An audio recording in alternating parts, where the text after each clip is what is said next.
Hi there. In this lecture we see Mikhail Tal against Miguel Najdorf. So this is in the 1960 Leipzig Olympiad. So in this game it's a very, very interesting encounter because actually there's a background story about Najdorf saying, you know, play like Tal, I'll accept your sacrifices, after their previous draw. So was Tal going to be playing like Tal? Let's see. E4 from Tal. We have a Sicilian defense. Knight f3, d6, d4, c takes, knight takes d4, knight f6, knight c3, and Najdorf on this occasion doesn't play his own Najdorf named variation. He actually plays the Scheveningen variation, which is e6. But it can transpose sometimes with a6 later, and in fact a6 is played here, so this could have arisen from the Najdorf move order. We see f4 from Tal, b5, queen f3, bishop b7, bishop d3, knight bd7, white castles, bishop e7, a3, black castles, and now queen h3. So already it's looking kind of dangerous, this prospect of e5 at some point. It looks like a dangerous setup for white. We have queen c7, rook a e1, knight c5, and here bishop f2 is played. In this position, it seems Najdorf goes slightly wrong here with d5. And, you know, a better move, it seems, is rook a e8. And if e5, black does actually have great resource here in the form of knight takes d3. Because if e takes, knight takes f2 actually hits the queen and it will be with check. So this situation is great for black. Black solved all the problems. So rook a e8 does handle e5, it seems, quite nicely.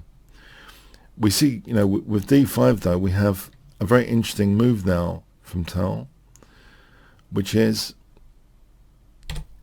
e takes d5. One of the key points, because it looks tempting to play e5, so there is actually an interesting point here, in that if there's a pawn on e6, there's no kind of f5 square for a knight to perch later, which can be really dangerous. So for example, if e5, you know, knight here blunts the bishop, and it seems as though, you know, black's got a pretty solid position. But with e takes d5, white keeps a kind of little attacking prospect of a knight coming to f5 later. It's a very interesting square for the knight to try and grab it if that pawn on e6 can be distracted away from f5. We see knight takes d3. If knight takes d5, then queen takes h7 is mate. If bishop takes d5, then knight takes d5. And here, actually, we can see an interesting tactical idea of rook takes e7 immediately for knight f5. If a knight comes to f5 here, it's really dangerous after bishop d4. This is a super dangerous position. For example, knight takes here, bishop takes f6. And if takes, we're going to mate with queen g4 check. You can see that a knight on f5 with a queen is super dangerous. So what does black play? Knight takes f4, there's queen g4, and this gets to be a great position for white. So you can see there are certain dangers now associated with a knight coming to f5. So knight takes d3 is played, c takes, and the pawn structure doesn't look, if you're looking at the neatness of the pawn structure, it doesn't look that neat with this isolated kind of d pawn. But the point is, white's got this great prospect here of getting a knight to f5. We see knight takes d5 now, and yeah, it does look pretty scary. There are interesting tactics here. If knight takes d5, for example, knight takes e6 is an interesting tactic for queen takes e6 check and then taking on d5. So black took on d5, so giving up that kind of f5 square, and that is an isolated pawn against an isolated pawn. So structurally both sides have kind of weakened pawns, but white does have this key knight f5 now.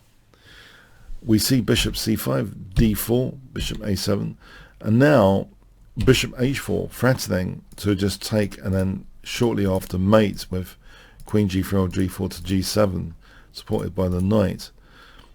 So in this difficult position, it seems black makes a mistake now, knight e4. Better, it seems, is queen b6, holding that square with the knight, not kind of self-clearing it. For example, queen g3 threatens mate. If g6, knight e7 check. This situation, though, can still be favourable for white in theory. It's a dangerous attacking position, for example, like this, where there is a strong attacking potential to explore. For example, like this, and white could end up with a huge winning attack. This is just a fictional scenario. This is just fictional. But yeah, white could end up being much, much better. So it is dangerous already, this situation, because of this knight f5. It's a brilliant attacking knight. So about knight e4 is a kind of self-clearance move. And in fact, Tal does something rather spectacular here to punish this. It looks like, this is nice positional play as well. A nicely perched knight on e4. Pressure on d4. But yeah, Tal gets a very, very promising attacking position now. So for 100 points, what would you play with white?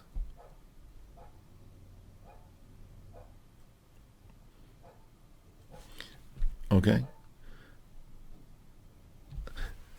Okay, celebrating that clearance, that knight not on f6.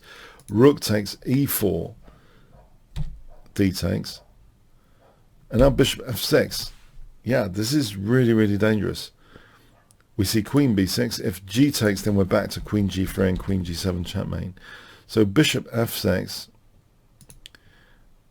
We have a very difficult position. If g6, then there's knight h6 checkmate. So, okay, we have queen b6 being played. But now bishop takes g7. Rook fe8. It turns out here, on queen g6, it's best not to try and win the queen. The strongest move is bishop e5, in fact, with huge threats, like knight e7, checkmate. And if here, knight e7, checkmate, but what does black actually do? If, for example, f6, again, knight e7, check, wins the queen in a much better situation. So, yeah, this would be tricky if rook e8, knight h6, is winning the queen like that. So yes, this would be a really crushing kind of situation. Bishop e5 with numerous threats. Knight h6, knight e7. So that would be the strongest move. But anyway, rook fe8 is played, and now we have bishop e5, and here queen g6 is played in this position. If black tries to sack the exchange, by the way, making use of this pin, it's pretty hopeless. This is a very, very powerful position after knight d6. White's got a formidable attack, for example, like this. Getting out of that diagonal is kind of handy here, though. With, for example, this situation where white's got a very, very strong attack and pawns. So anyway, queen g6 was played, though. We have knight h6 check, king f8, and now f5 was played. And it seems in this position, Najdorf resigned here at move 26. And it seems like an intuitive resignation. It would have been interesting to see the exact way black's losing. There are many options still available, but for example, okay, let's have a look. If queen g5, then, okay, knight takes f7 is dangerous, with queen takes h7 and bishop d6 check and f6. That's clear enough, because it's kind of winning material. It's kind of, after bishop takes e7 here, it's winning material. That's a pretty clear one, queen g5. But what about queen c6 to start off with? It turns out here, white should play king h1 to unpin. I know this is like the top, engine recommendation to unpin, because black's got this rook e5. You see, if queen g3, black does actually have, it looks menacing. There's all sorts of threats like this and this, especially to use up the escape exit, and then queen g8. But black does have rook takes e5, it turns out. And for example here, f6 to stop any naughty business. And then queen c4 to stop, again, the common square being dangerous, and also putting pressure on d4. So white could actually get in severe trouble here in this line, with black having the advantage. Yeah, so it's kind of funny that, you know, queen g3 doesn't work, knight takes f7 doesn't really work, so rook takes e5 and bishop takes d4, and this should be at least even. So it seems it's after queen c6, king h1 actually is the best move against this rook e5.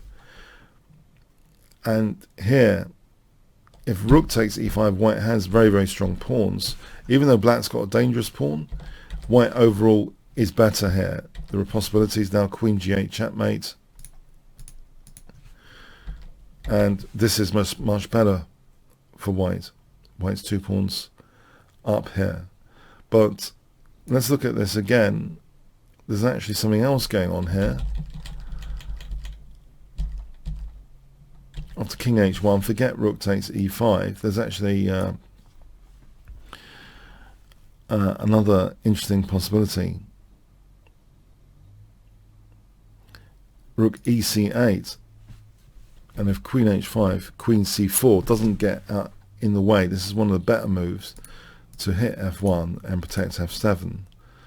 Say rook d1, queen b3, f6. Okay, the queen's holding the rook, fine. But, you know, there's a bit of play left. d5, bishop c5, queen takes f7 check.